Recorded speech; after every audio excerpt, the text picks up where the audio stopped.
The most valuable commodity I know of is information. Wouldn't you agree?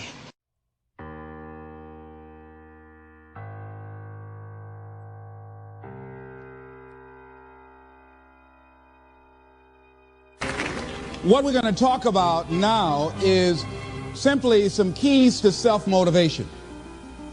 And all of us have motivation of some sort.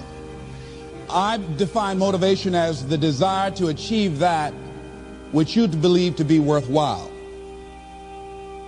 And many people go through life never getting in touch with their greatness because of the lack of motivation to push themselves, or because they have not found something that they believe to be worthwhile to challenge them. I heard a poem once that said, many a flower has bloomed unceasingly and wasted sweetness upon the cold desert air. It's translated, that means simply that many a talented persons have gone unnoticed, and the world never had a chance to be exposed to their talent because that person did not take the time to begin to express or to demonstrate or to motivate themselves in the direction to bring that which they came into the universe to bring. How can you measure your motivation? How can you evaluate where you are on a scale of 1 to 10? Let's do this for ourselves mentally. How do you rate yourself from 1 to 10? Your mental attitude about yourself, how you feel about you, how you feel about life. How do you rate yourself on a scale of 1 to 10 in terms of your physical appearance, in terms of your health? Do you take care of yourself? Are you allowing yourself to get overweight and out of shape? Are you conscious of your health? Are you watching the food that you take into your body? Do you make a deliberate effort to exercise? You know, it was George Burns, he said, we cannot help getting older, but we don't have to get old. And many of us get old before our time because we don't take time to take care of ourselves. Your environment is a very good indicator. On a scale of 1 to 10, is it what you want it to be? Do you find it desirable? Are you satisfied? The job or career that you're involved in. Someone said that 85% of the American public are unhappy with their jobs. Are you spending 8 hours a day just doing time? Doing something that you don't find challenging, that does not make you stretch mentally, that does not stimulate you, that does not inspire you. Something that you don't find a sense of fulfillment in it. If you're doing that day in and day out, it has to affect how you feel about yourself, your level of motivation. Your relationships. What kind of impact is it having on your life? Is it nourishing or is it a toxic relationship? Does it drain you or does it build you up? Ask yourself that. How motivated are you to do something about it? Your contribution, your actions. What are you giving? Many people will leave the universe without a trace. No one will know they were here. And in fact, under their name, we could put under there, not used up. Will anybody know that you came this way? What contribution are you giving? What will you leave? What will be different because you came this way? Someone once said that life is our gift to us that God has given us, and how we live our lives is our gift to God. What kind of gift are you formulating? Is this a gift that you like to take back and do something else before you turn it in? Think about that. What can we do? What are some of the keys that we can begin to use to motivate ourselves when our batteries run low? Because I don't care who you are, I don't care what you do, at some time you are going to get tired. At some time you're going to get in a rut. Seem like nothing you do works out right. And sometimes it just seems like you just don't have the wherewithal or the will to do anything. That sometimes you act like you're punch drunk. You're just wading through life, just doing time day in and day out, looking at non-discriminatory television, anything that's on, just looking. And depressed, feeling powerless, feeling useless, and bored.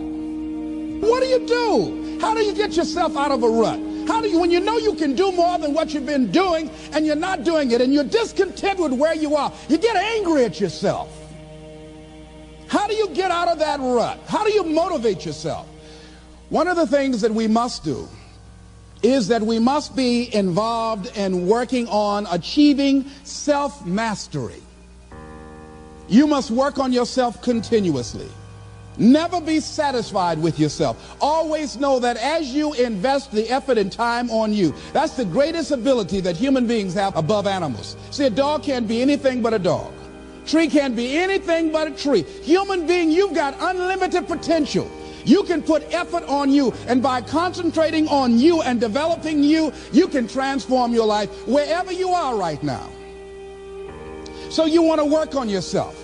You want to read books that inspire you and motivate you. You want to listen to tapes over and over and over again. And I suggest that you listen to tapes when you first get up in the morning. You want to control the spirit of your day. When you first wake up in the morning, your mind is operating at 10.5 wave cycles per second. That's when the subconscious mind is most impressionable. Whatever you hear in the first 20 minutes when you wake up, that will affect the spirit of your day. When you listen to tapes, listen with relaxed belief, believing that this can happen for you. And by listening to them, listen to them over and over and over again, and you will get a breakthrough.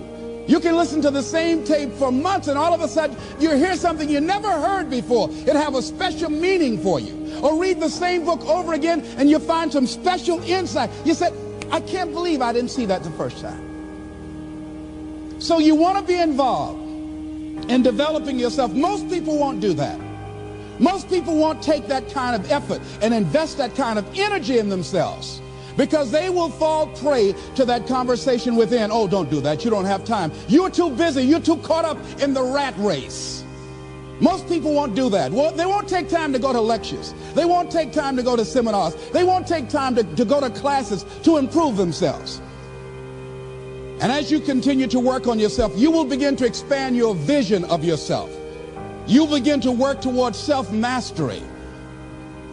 And you will begin to see it reflect itself in all the dimensions of your life, your mental life, your physical life, your social life, in your relationships, your monetary life. So concentrate on developing yourself. Because if you don't, I guarantee you that you will make a settlement. And most people have. And most of us already have. What kind of settlement have you made with your life? You know, when we make settlements, out of court settlements, you've heard them? That means that you decided to take something less than what you originally wanted to get had you gone into court. And the reason that you settled outside of court is because you didn't believe that you can get it. So you made an out-of-court settlement. Many of us are making in-life settlement. We're settling for less than what we actually deserve. We don't feel good about it, but we make it work in our minds. We'll come up with some kind of excuse to make it all right. What kind of settlement have you made with your life? Many of us settle for less than what we want out of relationships because we don't have the courage to change them. I had a seminar I used to do called Are You Living Together or Dying Together? Many people are just dying together. Gladys Knight used to have a song that says, neither one of us want to be the first to say goodbye.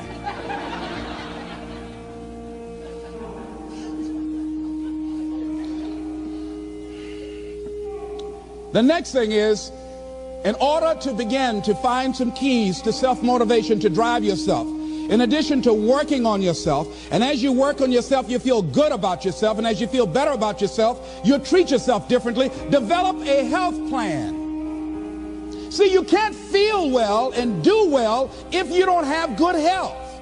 You can't perform if you don't have your health. Your health is valuable.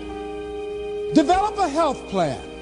A plan that you will follow, because this is the only vehicle that you have to carry you through this experience called life. And you want to take good care of it because you love you enough. You care enough about you.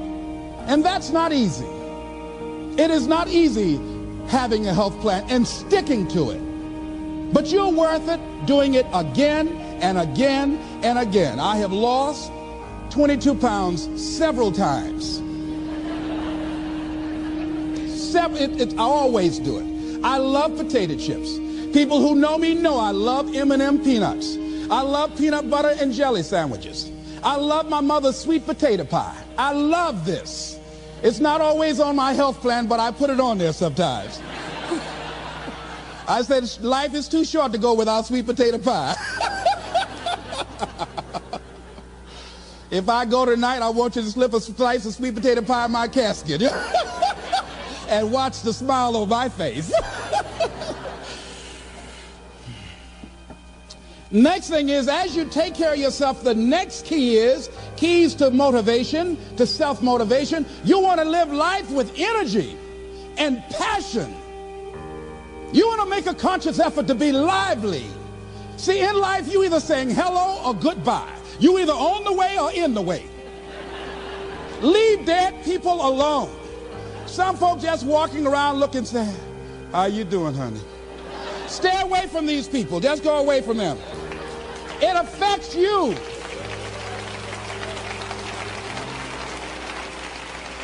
You want to smile. You want to be happy. You got a lot to be thankful for. But you watch some of the faces around you every day. And I tell you, some of these faces, they will put you in a depressed state of mind. So you want to avoid these kind of faces. When you see them coming, turn your head. Next thing is that you want to monitor your inner conversations. The things that you say to yourself. You want to watch them, and in watching them, you want to take charge. A friend of mine told me this evening, and she did it excellently. She said, I didn't want to come tonight. I was feeling so depressed. And I said, I'm going anyhow. See, that was the conversation. Oh, you really don't feel like it. You really don't need to do it. You don't really need to read anything. Forget all that. That's that inner conversation. Oh, you don't need to worry about trying to go into your own business. Forget that. You can't do that. What if you lose everything you've got? That inner conversation that stops you from doing the things you want to do less, don't do that. How can you possibly think about being a motivational speaker? You don't have the contacts, you don't have the money, you don't know the right people. You're going to get up there and your mind's going to go blank. Forget all that. You remember that time you got up before some people and you panicked? You stood up and your mind sat down? Don't you remember? And I said, yes. And then I said, shut up. So you've got to learn to stand up to yourself inside yourself and short circuit, override that conversation that's always going on. 85% of what that conversation will tell you is negative. It's negative. It will tell you you're tired when you really are not tired. It will tell you you can't do it. It will fill you with fear. So you've got to watch that conversation. And when you find it going on, you've got to stand up to it and say, I'm going to do this anyhow. I'm afraid, but I'm afraid not to do it. And I'm not going to let you stop me. The biggest challenge that you will have in life is you. There's an old African proverb that says, if there's no enemy within, the enemy outside can do us no harm. The next thing that is a key to self-motivation is that you've got to ask yourself, what do I want out of life? What do you want out of life? What do you want out of a job? What do you want out of a career? What do you want out of a relationship? What do you want? What gives you your life? How will you know when you got it? What will make you happy? You need to know. You need to start asking yourself some questions. What do I really, really, truly want? You need to be exact about that. Don't be vague. Oh, I just want to be happy. That's too vague. What will make you happy? How will you know when you got it?